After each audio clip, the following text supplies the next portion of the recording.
Hey YouTube, what's poppin'? It's your girl, Grand Risings, Great Risings, Rich Risings, good afternoon, good night, good day, whatever it is, whenever you're watching this. I hope you guys are having a good day. I hope you guys are having a good week. You guys already know what day it is. Before we get into the video, make sure y'all like, comment, subscribe, hit the bell to get a notification when I post, all of that, and we can get into the video. Show some love. All right, we can get into the video. So it's Tuesday's Talks today. And I got a message last night when I was going to bed from somebody that I know supports and always tunes in to my channel and sometimes my book club. And that reminds me, today, guys, is Tuesday. So make sure y'all tune in my book club tonight. I have my Clubhouse link below. Download the app. It's a free download. Follow me, hit the bell, because you can get a notification when I post on there too. Or when I go live, I should say. But I got a message and they were, just saying things that they're working on, giving me ideas on what to talk about and just, being able to open up. And I think that regardless of who you're opening up to, if you can open up to someone about something you're working on, that's already a positive step. That's already a positive step. And I think a lot of people think that like opening up about problems or even crying about problems, anything of the sort is a sign of weakness when it's actually like the biggest sign of strength. So I was super appreciative that not only did they feel comfortable to open up, but then open up to me. So that was really cool. But then I was reading it and I related to it heavily a lot. It had a lot to do with, when it comes to, I think I wrapped it up all around when it comes to detachment. And there's specifically, when it comes to detachment with, like family traumas and family. But I wanted to kind of wrap it up all just with detachment, because detachment really can go a long way with certain relationships, different relationships and things like that. And I feel like it's one of those things where I'd have to break it down in every single video, which I'm fine with doing, but I kind of wanted to just do, a bit of a all around just basic kind of video on it, and then maybe touch more on it with Thursday's thoughts and break it down then. So that being said, I got out my go-to book, when I don't know how to start off a video. You guys know my go-to book. It's my go-to book for everything. It has great affirmations, great quotes, great passages. So I always go to this and I find something that is relating to what I'm trying to talk about or what I'm trying to touch on. And it kind of helps me go off of there. So I found a few of them that I wanted to read about. But I wanted to specifically read about this specific passage first when it comes to detachment. And I'm talking about detachment of all sorts. And this can be detachment to family, detachment to a relationship, detachment to a friendship, detachment to a bad habit, detachment in general, because I feel like a lot of times when it comes to detachment, after you've done something for so long, or you've been with somebody for so long, or you feel the need to stick with somebody that is not benefiting you for so long, you feel a sense of guilt detaching yourself from that. And it might not be because that specific person, but leaving specific people behind. So when you're detaching from a toxic family household and you have to leave siblings behind, or when you're detaching from a toxic relationship and you have to leave, their family behind, because you have to do what's best for you. And I think it goes and it kind of, people feel a sense of guilt afterwards. So I wanted to read this passage before I go further. I value my freedom, so neither give nor receive guilt. So I neither give or receive guilt. I love and accept myself exactly as I am. This is a good affirmation for releasing guilt. As a child, I was manipulated through guilt into good behavior. Don't be like that. Don't say that. No. Religion also uses guilt to keep people in line, even telling them that they'll burn in hell if they misbehave. I forgive the churches and the church authorities. I choose to forgive my parents, to forgive myself. All of us were living under a heavy mantle of guilt, feeling not good enough or for whatever reason. This is a new day. Let us take back our power. I start by loving and accepting myself unconditionally. I want to read that part one last time. All of us are living under a very heavy mantle of guilt, feeling not good enough for whatever reason. This is a new day. Let us take back our power. I start by loving and accepting myself unconditionally. And detachment starts with you. Detachment always starts with you. And that's like such a basic thing for me to say, but detachment starts with you. And I know a lot of times we tend to, first nature, second nature, always think of somebody else when it comes to detachment, or when it comes to, doing what's best for us. When you know what you need to do to make yourself happier, to make yourself healthier, but you think about somebody else. And it's not necessarily a bad thing. I think it's a beautiful thing. I think there's pros and cons to it. I think it's a beautiful thing that we think about other people when it comes to detachment, and when it comes to, doing what's best for us. I think it's a beautiful thing, it's a beautiful pro and con type of thing that we think about other people. But it all starts with you. And I say this a lot of times, and I really heavily relate this when it comes to more so of a family dynamic, when it comes to detachment, because I feel as if for a long time it was hard for me to fully detach from my family and the toxic household relationships that I had, because I have younger siblings and I knew that they might have to endure that same type of toxic household, and I didn't want them to go through what I had to go through. So leaving them behind, and especially leaving them and moving, miles and miles and miles away, really kind of, I felt a sense of guilt. And, even especially on the holidays, like when I couldn't really be there for them like that, or every time I would go back home and like I knew I only had like a week to see them, I felt a sense of guilt. But like really looking at the bigger picture, and this is what I always say, leaders, and I'm not saying you have to lead in a job, or lead doing this or lead doing that, but leader in general. And I refer to someone as a leader if you're somebody that is breaking family traumas, family generational traumas. Leaders always, what am I trying to say? Let me back up. Leaders always tend to, I'm already losing my train of thought, guys. Freak. Okay, let me just keep going. Okay, so but basically what I'm trying to say is that I felt a sense of guilt leaving them behind, but knowing that leaders always have to see the bigger picture. That's what I was trying to say. Leaders always have to see the bigger picture. And that's what I always try to remember, is like whenever I do, and I'm not going to sit here and say like I don't still feel a sense of guilt. I love them so much. I miss them all the time. I think about them all the time.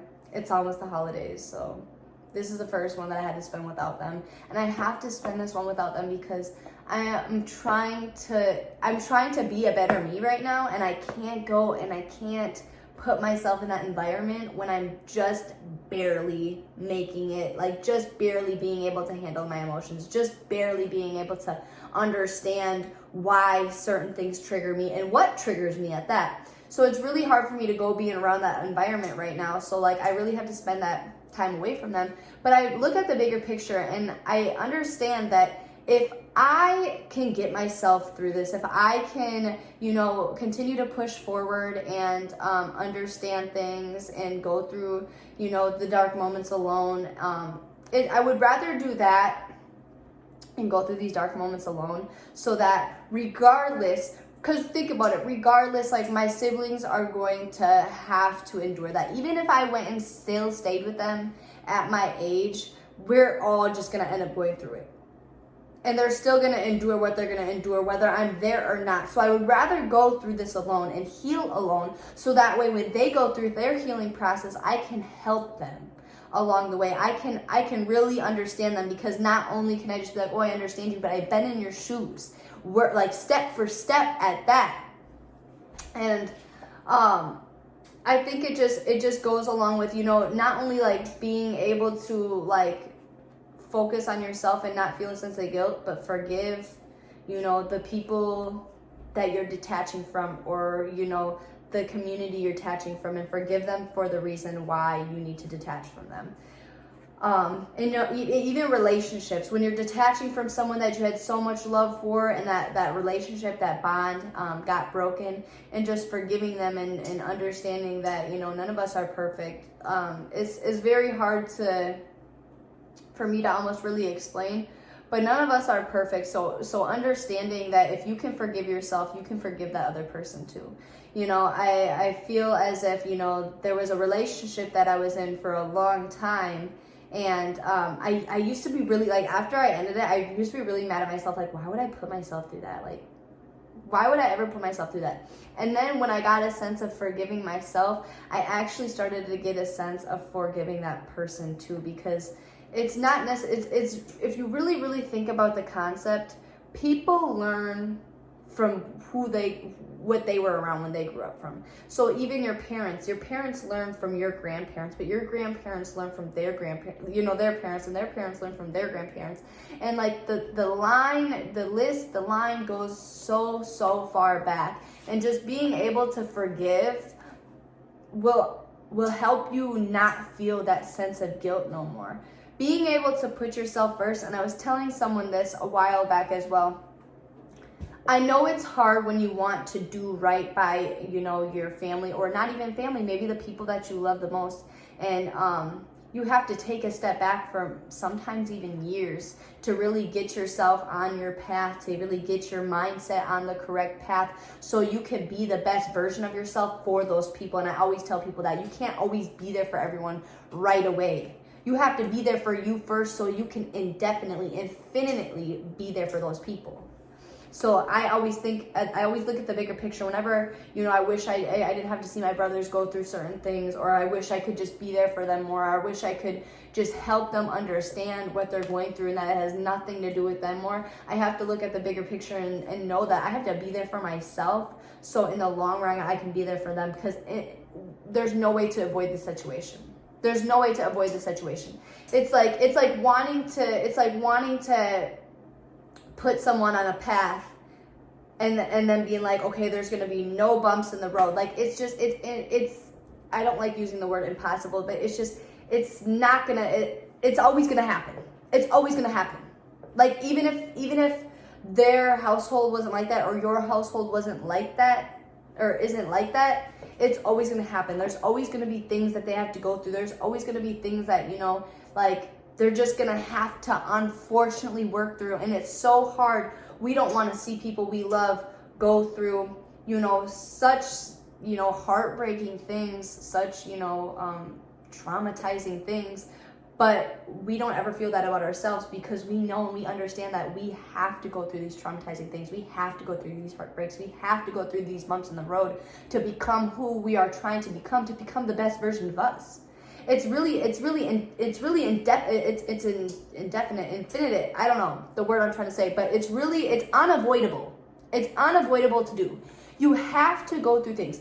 Life does, if we did not have to experience any sort of traumas, any sort of obstacles, we would only feel the emotion of happiness. And I always say that we are so blessed to be able to feel such different emotions: confusions, happiness, frustration, anger, sadness, weakness. We are so blessed to be able to feel such different emotions, because how boring would life be if we were just like happy all the time,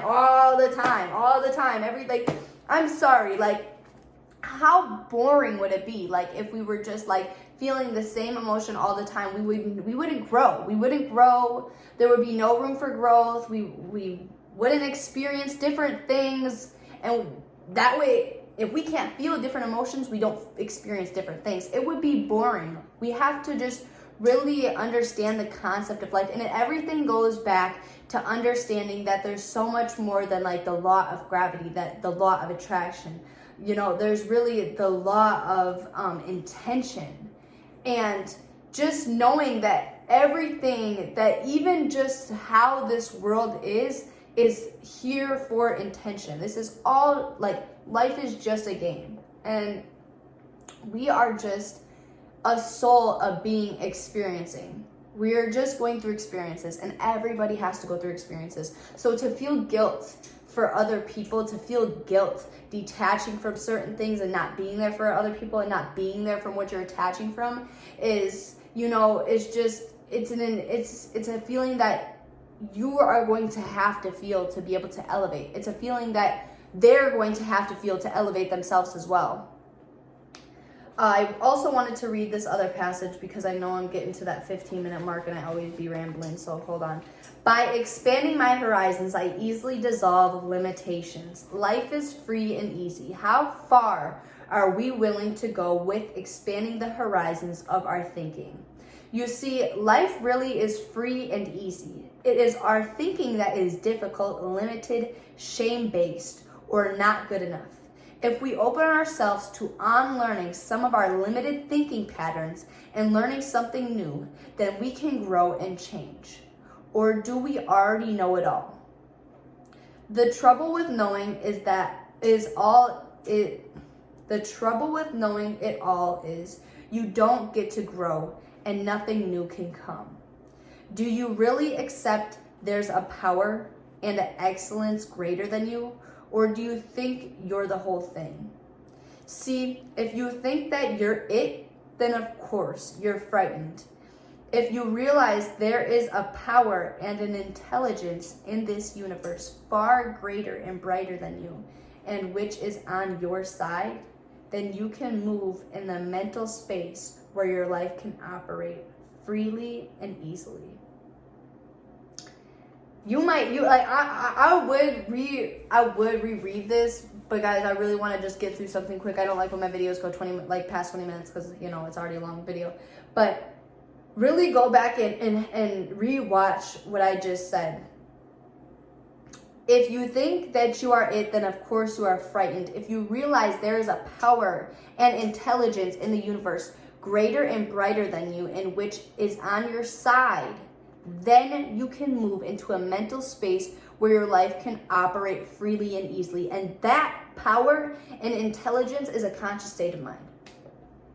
I always say this, there is no being or actual soul that is higher or above you. I don't like talking about this too much, but God is just of the conscious state of mind. And that's really is, and that's the power, and that's the intelligence, the conscious state of mind. So once you can put your mindset into that knowing of a conscious state of mind, you have the power to infinitely have, be, and do anything that you aspire to do. You can have that knowing that everything, no matter what it is, no matter who it may be leaving behind, will always operate to your best advantage, as long as that's what you believe. And I hope that makes sense. And I hope that makes sense. And I honestly, and I want you, if you listen to this whole video, I want you, please, like, don't like try to not say nothing to me if you don't even really understand it, because I really want feedback from this video. Like, if you watch this whole video, Snapchat me, Instagram message me, text me, Facebook message me, whatever. Comment if you feel comfortable commenting. And let me know if this is something that you understand, or let me know if you want me to in-depthly explain it more. Because like I said, guys, this, like, detachment and guilt kind of, you know, goes hand in hand. But detachment is such a big thing that I would have to continuously touch on, and I'm okay with continuously touching on that, but it's nothing I can just kind of wrap into one video. And that's why I want to get feedback. Do you guys understand what I just merely touched on today? And if you do, comment, you know, like I said, message me, just, you know, whatever, get in contact with me, however you guys do it. Like I said, guys, I do have my book club tonight, and I probably will touch on this a little bit more when I'm live on my book club. So make sure you guys, you know, tap into that. Clubhouse is free to sign up, free to do, and it's pretty, for the most part, easy to work. So make sure you guys tap in, show love, give me feedback, and I'll see you guys tomorrow.